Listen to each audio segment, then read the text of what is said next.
this is Apollo Saturn Launch Control. We passed the 6-minute mark in our countdown for Apollo 11, the flight to land of the first men on the moon. The swing arm now coming back as our countdown continues. Firing command coming in now. We're on an automatic sequence as the master computer supervises hundreds of events occurring over these last few minutes. T-minus 15 seconds. Guidance is internal. 12, 11, 10, 9. Ignition sequence start. 6.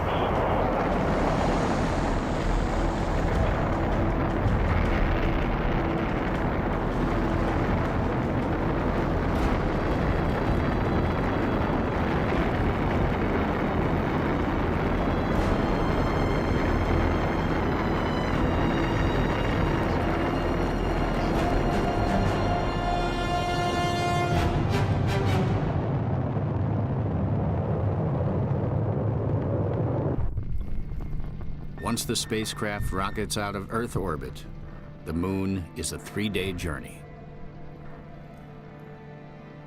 The crew is the tip of the iceberg.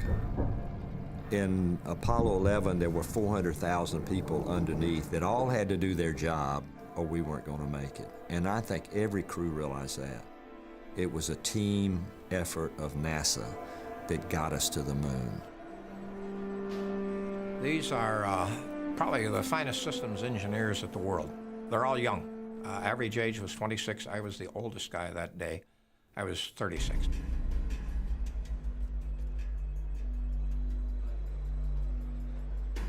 Okay, guys, it's now time to get down to business.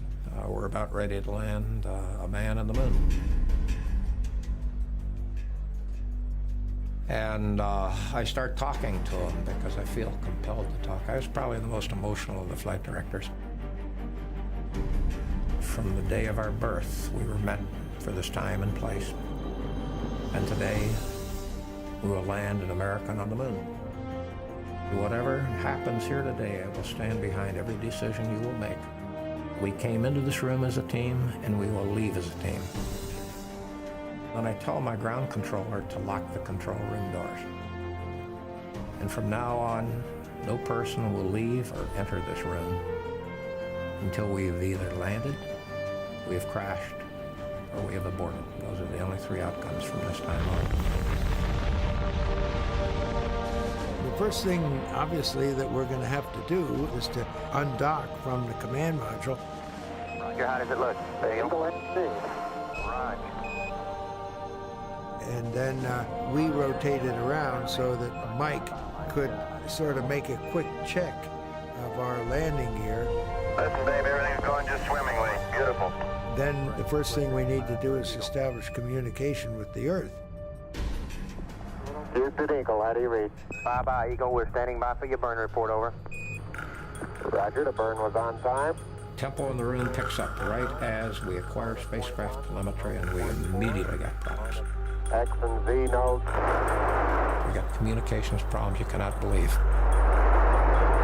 Columbia, Houston, we've lost all data with Eagle. Please have him reapply on the high gain, over. We couldn't communicate with the lunar module. Mike Collins could, because he could see him. He could point his antennas at him and talk to him. So what we would do is we would say, Mike, have the crew select a different antenna. We've lost him. Tell him to go ask Omni, over. Take Omni Bravo or Omni Delta. Will you roll the spacecraft a little bit for us? He'd roll the spacecraft, we'd get data. Eagle, Houston, we recommend y'all 10 right will help us on the high gain signal strength, over. Yeah, you should have him now, Houston. Eagle, we got you now. It's looking good, over.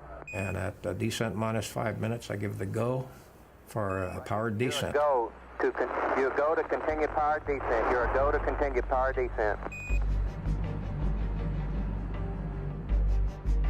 The descent was very tricky business. Our plan was to start about 50,000 feet altitude, 3,000 miles per hour, to use one continuous rocket burn to decelerate to a hover in the landing area. Eagle, Houston, everything's looking good here, over. Throttle up.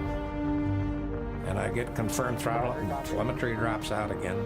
And I'm back in this ground roll. Do I have enough information to continue the descent or not? Okay, all flight controllers, go for landing. Retro, go. Rhino, go. Guide, go. Control, go. Telcom, go. GNC, go. Ecom, go. Surgeon, go. Capcom, we're go for landing. Houston, you're go for landing, over.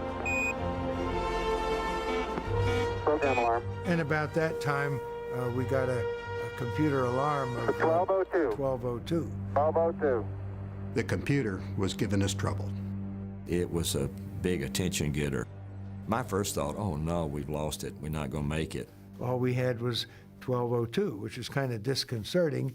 You lose information, plus you've got an alarm, and you don't really know what it is. Give us a reading on the 1202 program alarm.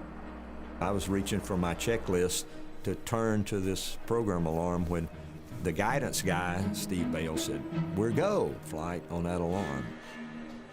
Gene took his word. Okay, we're go. He didn't ask for explanation. We're go. Roger, we got you. We're go on that alarm. Now the landing radar can begin to pick up range and velocity of the ground beneath us, and it compares that with what the computer thinks it ought to be, and there's a big difference. Hold on. Our position check downrange shows to be a little off. Roger. 1201. 1201. Well, it's extremely serious. Is the computer breaking? Is it telling us it's not functioning right? 1201. Roger, 1201 alarm. What is the alarm telling us? We're go, same type, we're go. Same type. It was a different number, but same type. He said, same type, flight, we're go. 47 degrees. The Roger. computer was so busy, and it couldn't get all the jobs done, so it was dropping off these other little jobs down on the end and not doing them, which were jobs that weren't really that critical. Just as Mission Control decides to ignore the computer alarms, the LEM sends another strange signal. 47 degrees. We just saw this strange trajectory that we'd never seen in training. 300 feet down, 3.5. 47 forward. He went down to about 400 feet, stopped his descent, and leveled off and started flying horizontally across the moon. He didn't tell us, but out the window what they were seeing was a big boulder field. Our computer was steering us toward football stadium-sized craters, surrounded by steep slopes and covered with very large boulders. 50 down at 2.5. 19 forward. Altitude, velocity, light. Neil had the one thing we did not have. He had the out-the-window view. 16 forward. He knew whether he was over a safe place to land 200 feet. or over a boulder field. My job was to tell him how much fuel he had. And when it had zero, that was our best knowledge. We had zero. 5.5 down. 9 forward. The fuel states were falling, and we were getting close to what was going to be an abort situation. 100 feet, 3.5 down. 9 forward. When we got to about 100 feet, the low-level light came on, and Charlie Duke gave us a call of 60 seconds. Simple call, Eagle, 60 seconds. 60 seconds. We better get on the ground pretty soon. He had 60 seconds to land, and after that 60 seconds, it would be abort. Down 2.5. I didn't want to disturb Neil's concentration because I knew he was really working that problem. 2.5. Picking up some dust. And now a crew is kicking up some dust. So we know they're darn close to the surface, but they were scooting pretty fast across it last time we heard. 4 forward, drifting to the right a little. We used most of our remaining fuel, finding a relatively level and smooth landing spot. 1.5. 30 seconds. He had 30 seconds to land. I mean, it was deathly silent. Now, I don't think he was going to actually abort. I mean, that wouldn't have been the right stuff. Contact light. Okay, engine stop. HGA at a descent. I looked over at him, and he looked at me, and there was not a great emotion, but there was a smile of satisfaction on both of our faces. And We shook hands. 413 is in. We copy you down, Eagle. Houston, Tranquility Base here. The Eagle has landed. Roger, Tranquility. We copy you on the ground. You got a bunch of guys about to turn blue. We're breathing again. Thanks a lot. That you finally can say we just landed on the moon. We hit the moon with 17 seconds of fuel remaining.